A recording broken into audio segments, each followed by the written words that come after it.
محمد آ گئے، محمد آ گئے، محمد آ گئے صلی اللہ علیہ وسلم۔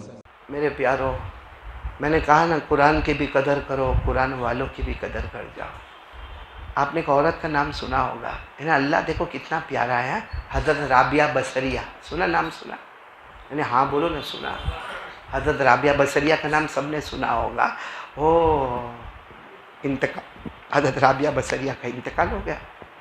بہت بڑی ولیہ تھی، تو جب ان کا جنازہ لایا گیا تو پورا یہ میدان بھر گیا نماز پڑھنے والوں سے، کیونکہ جب بڑا ہوتا ہے تو آپ کو معلوم ہے نماز جنازہ میں بھی بہت لوگ ہوتے ہیں۔ اب رابعہ بصریہ ولیوں کی ولیہ تھی، اور پورا بصرہ جانتا تھا کہ اس سے بڑھ کر اللہ کی کوئی ولیہ انتقال ہوا، پورا میدان بھر گیا۔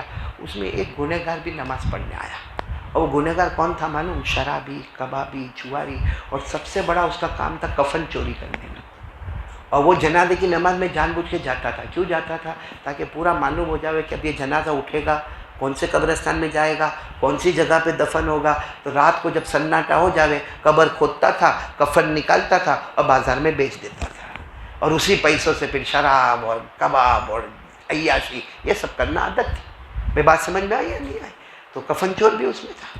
اب اس کا مقصد تو نماز تو مقصد تھا نہیں، لیکن سب نے نماز پڑھی، اس نے بھی نماز پڑھ لیا، اور پھر دیکھتا رہا کہ یہ جنازہ چونکہ بہت بھیڑ بھاڑ ہے، کہاں پر جا رہا ہے، کون سے قبرستان میں جا رہا ہے، قبرستان بہت لمبا چوڑا بڑا ہے، کون سے ایریا میں اس عورت کو دفن کیا گیا۔ خیر جب سب ہو گیا، رات کا سناٹا، میں کہتا ہوں اپنے اعتبار سے رات کے 2-3 بجے ہوں گے، تو اس کی تو عادت تھی کفن چوری کرنے کی۔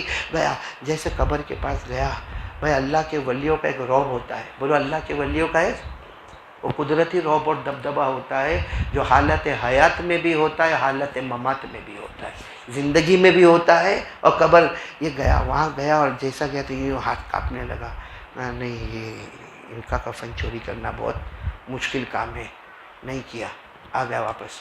پورا دن دوسرا نکلا، کہا کہ میں کیسے ہار گیا، اتنے زیادہ کفن میں نے چوری کر، کل میرا ہاتھ کانپنے لگا، آج رات کو معاملہ نمٹا دیتا ہوں۔ اب وہ دوسری رات کو پھر کن کے قبر کے پاس حضرت رابعہ بس آیا، قریب آیا، پھر یہ ہاتھ کانپنے لگا، پورا بدن تھر تھر تھر تھر تھر تھر کانپنے لگا، چلا گیا۔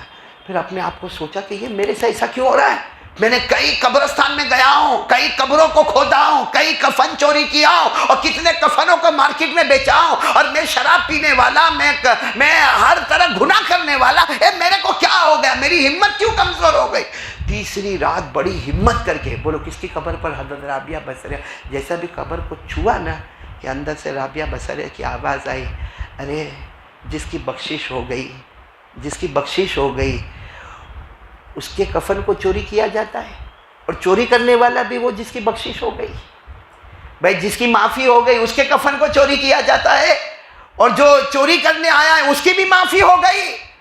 اب جب رابعہ بصریہ کی آواز آئی تو یہ بھائی آدمی گھبراوے کہ نہیں گھبراوے؟ قبر میں سے آواز آئی، ہاں ہم لوگ تو ٹکے بھی نہیں واقع، قبر میں سے آواز آئی، اور وہ پیچھے جیسے دوڑا اور گرا، اور گر کر کہنے لگا، رابعہ اب مجھے معلوم ہے تیرا انتقال ہو گیا ہے، لیکن تیری بات سمجھ میں نہیں آئی۔ تو نے کہا کہ تیری مغفرت ہو گئی، اب تیری تو مغفرت ہونے ہی والی تھی کیونکہ تو اللہ کی ولیہ تھی، لیکن میری مغفرت کیوں ہو گئی؟ تو کہتی چوری کرنے والے کی بھی مغفرت ہو گئی، جس کا کفن چوری کیا جاتا اس کی بھی مغفرت ہو گئی، تیری مغفرت تو سمجھ میں آتی، میری مغفرت کیوں ہو گئی؟ تو رابعہ بصریہ کی آواز آئی، ارے جتنے لوگوں نے، میں اللہ کی ولیہ، اللہ کو میری عبادت پسند آئی، جتنوں نے میرے جنازے کی نماز پڑھی اللہ نے سب کی مغفرت کر دی ہے۔ تو بھی مغفرت والا ہے، میں بھی مغفرت والی ہوں۔ کیوں مغفرت والا؟ مغفرت والی کا کفن چوری کرنا۔ میرے پیاروں، کہا ہے وہ آدمی اس زمانے کا بعد میں ولی بن گیا، تو اللہ والوں کی جوتی میں تو یہ ملتا ہے، زندگی میں بھی فائدہ پہنچاتے ہیں، قبر میں جانے کے بعد بھی فائدہ پہنچاتے ہیں۔